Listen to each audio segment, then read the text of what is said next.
I'd like to offer some of your insights. I'd like to begin with the name Nani Palkhiwala that was mentioned just now in a lighter vein, which is not really light actually, it's a very serious vein. When I was doing my research on discriminatory jurisprudence and the kind of arguments made by lawyers and the justice delivery system in our country, there's a very interesting case with Mr. Palkhiwala fought. He was a very, very good constitutional lawyer otherwise, but it was a case fought in the late 60s. I can give you the reference and citation. It was related to temple entry in Tamil Nadu, and he used Article 29 to justify denial of temple entry into the Dalit.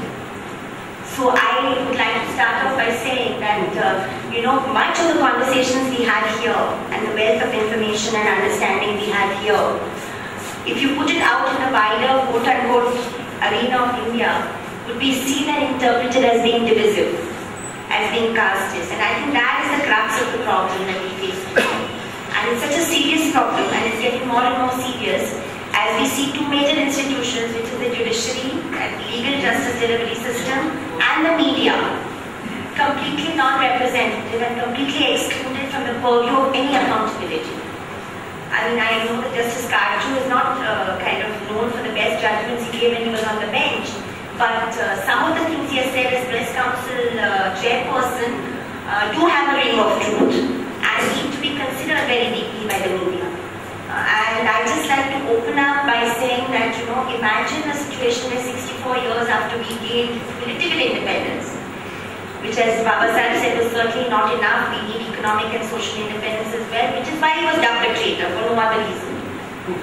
Because he got to the crux of the problem, that unless we have economic and social independence along with political independence, it is going to be captured. The whole system is going to be captured by the same class that would be collaborators. In that sense, the neocon, that is exactly what has happened. That 64 years after we got independence, and 61 years after we gave ourselves the constitution, which, by the way, in my view, only somebody like Baba Sahib could have drafted. And there's an anecdote which even Gandhi and Ambedkar, with all their other differences, Gandhi was a grand old man who sort of ran the scenes for the Congress, as we all know. But he was asked at one point of time that when we are asking for this extremely important task about drafting, there were only two people who were equipped in that sense to do it. One was Baba Sahib and the other one was Baba Sahib Ambedkar and the other one was Jayakarn. And Gandhi's response was that if you want the work done and done well, then give it to Baba Sahib, otherwise the work will never get finished. So I think we need to recognize that with all their differences, there was a recognition that if this work had to be extremely onerous task. So 64 and 61 years after this 47 and 1950, we are still talking about 4% procurement from Dalits being resisted by the Indian cabinet after it is proposed by the Social Welfare System.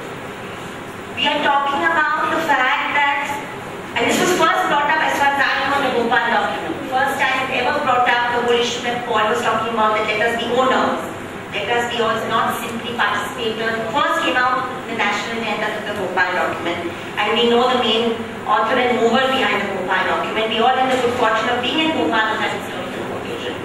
But almost 10 years after that, the Indian cabinet, only the minister who proposes it stands by this proposal that 4% procurement should happen.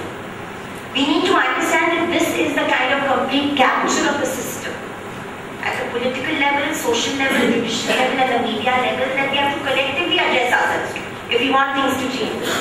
Because otherwise we have the best academics in this room, we have the best analysis in this room, we have the best speakers in this room. But what is the use if we are not able to put it to use to make either a dent on the system or challenge the system or make some headway in throwing open some windows and doors? For instance, if the media does not cover Dalit issues properly, if the media does not cover SC/ST issues properly, surely we can find one politician amongst us who can say that what the hell are you doing? Any party, some politician saying that why are my issues not being represented? If this happens first time, second time, third time, fourth time, even the media will have to listen. I'm sorry if my small experience of the way we fought through this entire Gujarat 2000 episode, that's the only way we have made a dent, is by actually actually risking something with the system. I remember an article I wrote in February 2007. I repeated the same article in February 2008, and I sent it out to 15 publications. It was called Discriminatory Justice. And as my luck would have it, it was picked up by a Malayalam magazine. And the Chief Justice of India at that time was a Malayali. And somebody sent it to him and said that, why don't you say something against her? She's saying that the Supreme Court is discriminate. And a statement was made against me. Because I said that how come the Godhra accused have not been released on bail, and whereas the post-Godhra accused are roaming on bail within 1 or 2 months of the heinous rapes and killings taking place. This is the way I'm sorry we need to tackle the system. Because unless we take the system on, and I'm not trying to talk about myself, I'm saying unless we take it on collectively, the system wants to just destroy us and destroy what we stand for. The system has today truly been captured by upper caste, upper class, and even neo-global ages. Today, I think even the stakeholders don't have their futures in India anymore. They actually talk about a new kind of colonization, which maybe even aspects of which we don't understand fully. So I think we really need to address ourselves to how do we get the judiciary, media, and justice delivery system. We are today talking about getting a bill enacted. Paul had sent me a copy of that special component bill to try and ensure that the funds the government allocates are actually allocated. Because of 45,000 odd crores allocated to STs and then 28,000 odd crores allocated to STs, only 5% procurement is actual allocation is there. So to actually ensure that's allocated, we are now fighting for a law to make that up. Now why would that be necessary unless you know that at every step in the system there is a resistance to getting that money? It would be an interesting study to find out, Paul, and whether the 5 lakh crores that Dr. Amar Singh kindly told me is given as subsidy to the corporate class, whether all of that is actually used or not. I'm willing to bet the 100% utilization is there. So, I mean, this is the kind of imbalance we are seeing. How do we address it?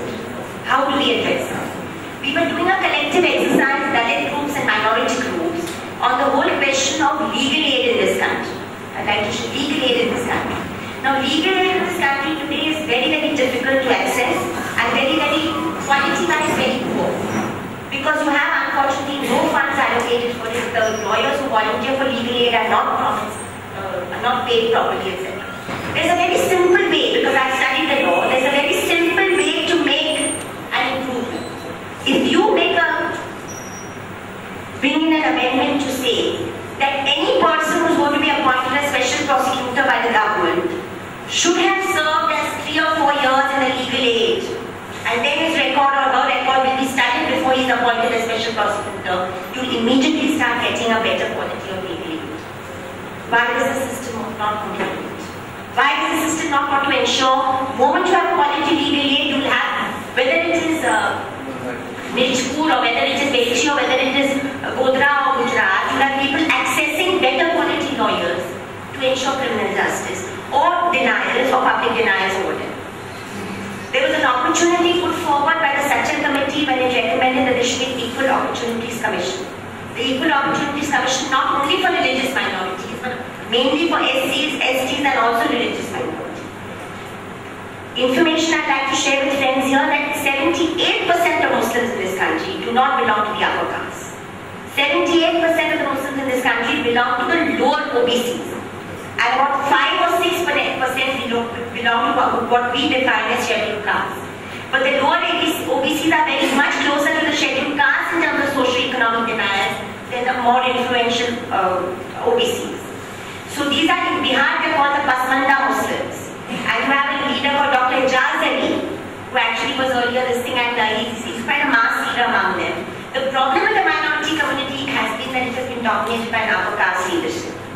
Upper caste leadership, which has unfortunately got used to a politics of patronage. Patronage from the ruling classes. If you look at the Sachin Committee report, it says that Waqf properties alone run into over 3,000 crores. So if you didn't have a corrupted Muslim minority leadership, the Waqf property alone would look after the community in terms of Anath Ashram, in terms of Shiksha, Talim, everything. But somehow or the other, because of the co-op corruption by the system and corruption from the leadership who are privately trying to make money of these properties, it's not going to the collective good. So these are some of the differences between, say, the most deprived section, and we somehow need to figure out how we can intellectualize these and bring bridges across these sections so there is an understanding of it. The legislative history of Article 16 is very interesting. Article 16, which was used when the Mandal Commission, the entire Mandal Commission that was just referred to by Mandal Sir, and the kind of complete turning it caused in Indian politics. If you look at the legislative history of Article 16, it's very interesting. Because we had two drafts of the Constitution. One had started getting discussed by the Constituent Assembly before partition took place. And then the discussions took place after partition took place. So because of the upheavals caused by partition and the complete defensiveness of the minority leadership after partition because of the loss of life and the killings, etc., the proceedings of the committee under discussing Article 16 was actually meant to put the word religious minorities there. If you look at the discussions, it was headed by Sardar Patel, Frank Anthony and some Muslim leaders were part of it, and Frank Anthony was the only Anglo-Indian Christian who vociferously said include religious minorities. But Muslims were too scared to open their mouths because they were with the backlash of partition behind them. So finally, Patel said that don't worry, the enlightened leadership will give whatever benefit it gives to the backward classes, also to religious minorities. So Frank Anthony's reply was, today's leadership might be enlightened. What happens 20 years later, we don't know. And that's exactly what has happened in this country. So there was a very renowned Muslim scholar called Iqbal Ansari, who when under NDA government, when the rewriting of the constitution was taking place, he and I collectively pointed this out to the committee, saying that actually there should be a reintroduction of the word religious minority so that there is no confusion then about any of the socio-economic benefits that the government wants to give. The problem lies, and I can share it with an enlightened audience like this, the problem lies is when the word reservation itself has been given a very, very bad name. When the upper castes are resenting whatever little bit of sharing is happening in the word of reservation. The privileged classes are trying to divide between the OBCs and the religious minorities by saying share from whatever you already have. So naturally there's a reluctance among the OBCs to actually share anything. And that's causing another kind of tension which I think we need to put on the table. Because it's going to create issues in the future. I believe that 3 or 4 issues we need to talk about if we talk about how do we bring some of these issues to the discourse of the national agenda. The discourse, how can we effect a change in the discourse? I think the appointments of the judiciary, the representation in the judiciary, is an important issue, that is a difficult issue because of the kind of fears we have on the judiciary and the contempt of court, etc. But we need to talk about it collectively. Why should the Indian citizen not have a say in how my judiciary is appointed and who you choose my judges from? It's a very close-knit setup. If you read Justice Ruma Pal's lecture on the Takunde Memorial lecture just 2 days back, today Indian Express has reproduced it. You see that she's saying that it's such a tight-knit process that nobody knows, this collegium, nobody knows. So it could be very, very feudal, it could be very, very community-driven, it could be it's like an old club network where nobody can judge whether it's the right decision or the wrong decision. Somehow we need to raise a debate on the opening up of the appointment of the judiciary. Because the judiciary is a completely unaccountable area, unaccountable appointment, and you see eventually what judges say in a democracy does make a difference. When cases are taken, if you look at the higher judiciary's track record of privatization of education and compare the Indian Supreme Court to the US Supreme Court, you will see the difference. The US Supreme Court on both privatization of education and on racism has spoken sharply, which means the civil rights movement of US had an impact on its institutions. Why have we not had the same impact on our institutions? Why have our struggles not impacted on our institutions? That is one question we need to deliberate on. Is it a problem with our tactic? Is it a problem with our strategy? Is it a problem of our representatives who have emerged after 60 years and who are not putting this forward? What is it? We need to raise this issue. because the institutions of Indian democracy are not reflecting people's struggles. They are not reflecting the aspirations of people's struggles. So yes, Narmada might have achieved a huge thing by casting the whole issue of reparation for the displaced people. We owe that to the Narmada movement, but it is not internalized in institutional discourse at all. The Sakshi judgment of the 70s, where women's entire issue of violence against women has led to the Domestic Violence Act. But except it has led to that legislation, but that implementation of that legislation is a nightmare. Because social practices have not changed, and we have judges today who are telling us that a rape victim should marry the rapist. So, this is non-institutional recognition of anything which is forward-looking, any aspirational changes, any attitudinal changes, and I'm using judiciary as an example and the media as a second example. Following Karju's remarks, which I also believe that they have to ultimately allow the press to have its freedom, because not having freedom can be a more dangerous thing. But the fact is that the media has started debating it, and after that the NBS, the National Broadcasting Service, because I'm a senior member of the media, they have now passed a resolution saying that superstition will not be covered. Now, in 2011, otherwise you have India TV, which is whole TRP is just talking about Saap and Vishnu and I don't know what.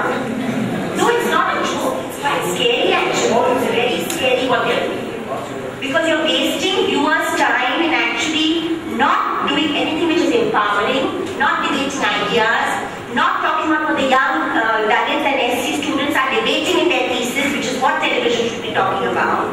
What are the new ideas being generated? Why are we today talking about ownership and procurement and not only representation? These are issues should be reflected by national media, surely. You can't just do tokenism. And then they are saying, Aishwarya Rai's baby we will not cover. Thank you very much. Thank you very much. When they got married, they drove us berserk for 3 days. They were covering that marriage in a pathetic fashion. So I think we need to critique the media vocally. I'm using these examples just to, I think we need to critique the media locally and vocally and very, very consistently.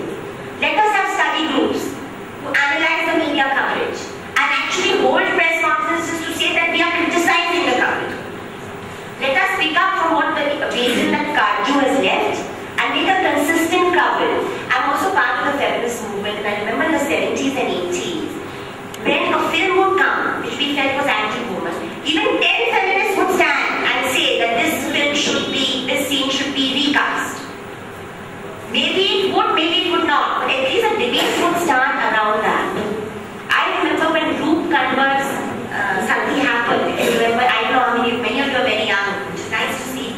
But in 1989, I'll just tell you, it was in Rajasthan in a village called Devrara. And it was a sati after many, many years, a heinous practice, terrible practice. And we were young journalists and we had this group called Women and Media.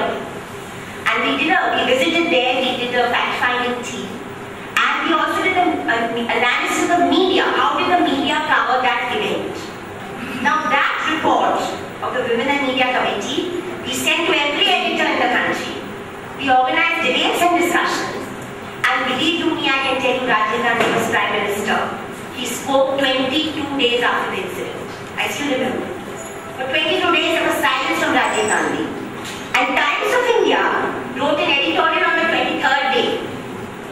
So we asked Dilip Bardawkar, who was their editor, that how come it took you over 3 weeks to write an editorial on this retrograde anti-woman practice? So he said we only wrote after the Prime Minister's speech. This was an answer to us when we went to meet him. But we need to have these discussions. We need to have these dialogues with the editors. We need to make them feel that what they are doing is silly and irresponsible and does not reflect what thinking Indians want. We can't let the media get appropriated like this.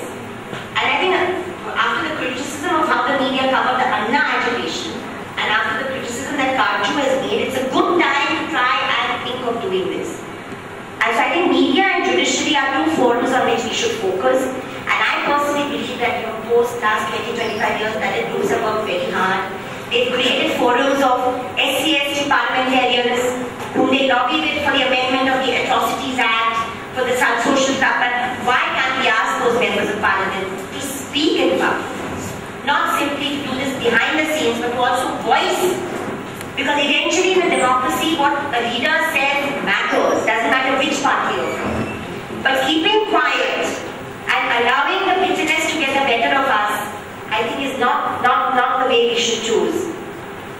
I'd also like to say a few words on Maharashtra, where I come from, because it's a state which I'm very, very proud of in contribution. The first girls' school was in Vijayawada, Pune, set up by Savitribai Phule and Jyotiba Phule.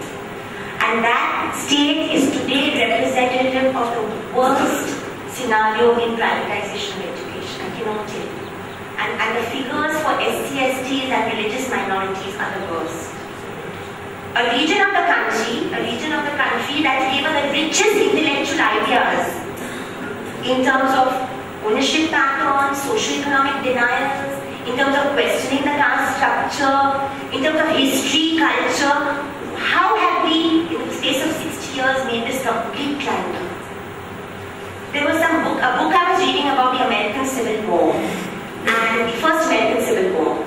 And the whole American Civil War, as we all know, was largely about slavery and the kind of opposition to slavery, the war between the North and the South. And I was reading to try and